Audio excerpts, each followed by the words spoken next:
a exploração dos poços do pré-sal, o Brasil terá uma das maiores reservas de petróleo do mundo.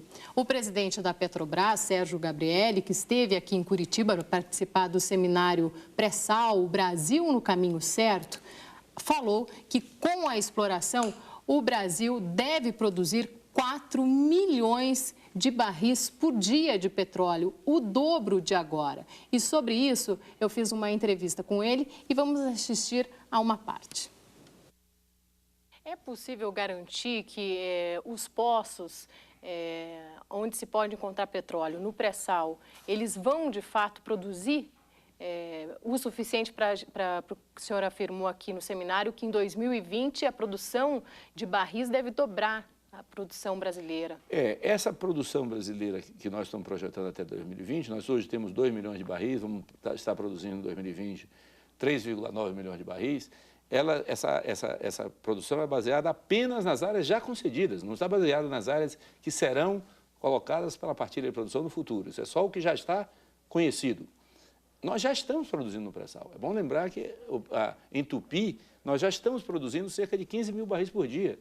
Em Tupi, num teste de longa duração. Estamos produzindo no Espírito Santo, no campo de Jubarte, em torno de 10 a 15 mil barris por dia. Portanto, já estamos produzindo de 25 a 30 mil barris por dia do pré-sal brasileiro. Já produzindo, não é o futuro, já estamos produzindo. Uhum. Vai ser criado um fundo nacional para que esses recursos do pré-sal sejam investidos em áreas como na educação. O que o povo brasileiro, cada cidadão vai poder aproveitar do pré-sal, que é uma riqueza do Brasil? Com o novo regime, o regime de partilha de produção, o governo receberá uma parcela maior do lucro da atividade petrolífera. E receberá essa parcela em petróleo. Então, essa receita que o governo vai ter, diretamente da sua participação na atividade de produção, diferente do que é hoje, que ele recebe um imposto ou uma contribuição, o governo vai carrear esses recursos para um fundo social. Esse fundo social vai aplicar esses recursos na proteção do real em relação ao dólar e no investimento de criação de nova capacidade produtiva do país. Os benefícios desse fundo serão aplicados diretamente em programas de combate à pobreza, de melhoria da educação, de melhoria das condições ambientais, na cultura brasileira e, portanto, em investimentos que mudem a estrutura da sociedade brasileira, diminuindo a desigualdade e reduzindo a pobreza. Aí o presidente da Petrobras disse que até 2020 dá para se ter uma estimativa da produção de quase 4 milhões de barris por dia. Existe tecnologia hoje para se explorar o petróleo do pré-sal? Sim. Hoje a Petrobras já explora, como o presidente da Petrobras colocou, já em teste em Tupi, em Jubarte, a quase 7 mil metros de profundidade, já explora o petróleo, né?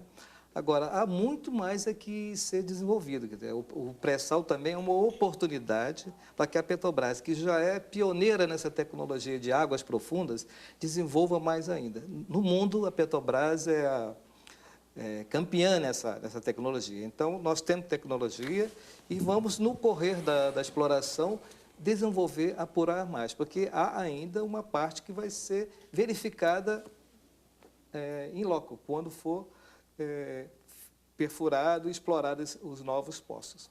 Mas é possível que poços anunciados aí não produzam petróleo? Me permite.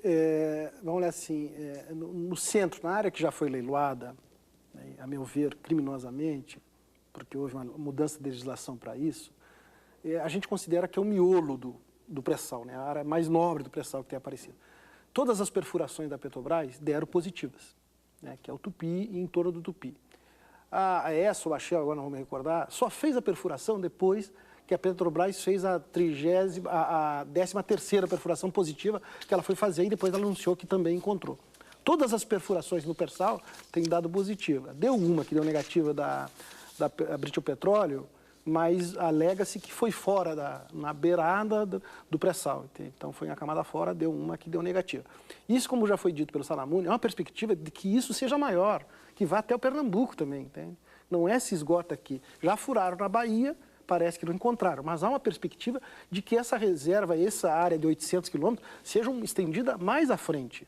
Né? Há uma possibilidade. Então, assim, agora o que acontece? Existiria uma camada pré-sal além do Espírito Santo? Sim, há uma possibilidade enorme de que esse sítio todo, né, seja uma camada gigantesca até o Pernambuco.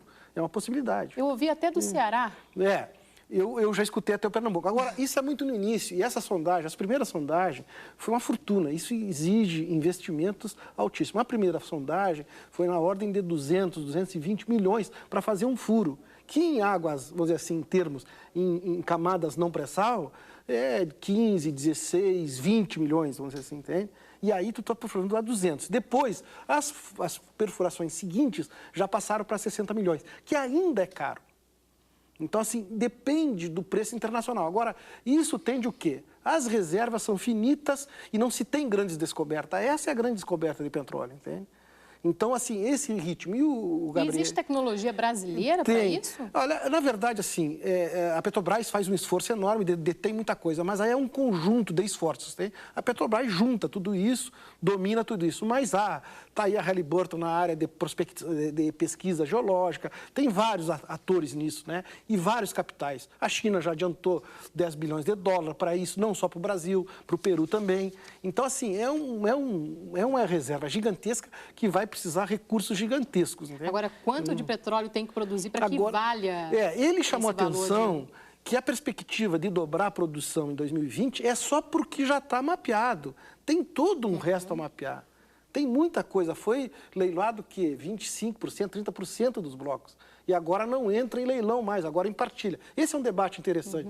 O leilão ou partilha, né? Mas então, assim, tem uma perspectiva enorme, é caro. É caríssimo, exige esforços, entende? Mas o que ele está chamando a atenção é que a projeção da Petrobras é dobrar só de em cima do que existe. E tem todo o que existe já certificado, porque tem todo um potencial. Não começou a perfurar em muitos lugares ainda. Então, tem um jogo aí enorme e interesses enormes também, entende? Queria só complementar que o ganho não vai ser só na questão do petróleo em si, mas também na tecnologia. Né? O grande ganho de desenvolvimento tecnológico que vai ser da lavra de brasileiros. Né? Isso é fundamental a gente colocar. Vamos agora ouvir uma pergunta da população na rua.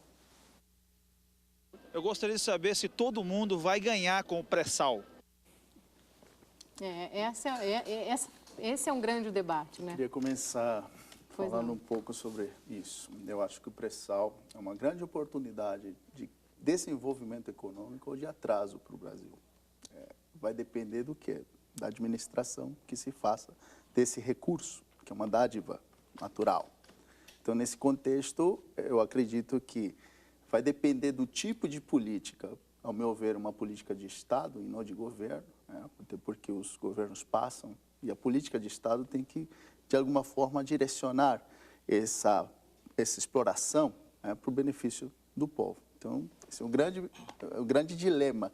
Acho que essa discussão é muito bem-vinda nesse sentido, mas também tenho ouvido muito uma discussão política, politizada ao respeito, no sentido de, por exemplo, partidos políticos tentando barganhar de alguma forma ganhos dessa grande descoberta. Né? É como se as pessoas estivessem já olhando o ovo, né, da galinha antes que ela bote, embora o ovo seja um fato.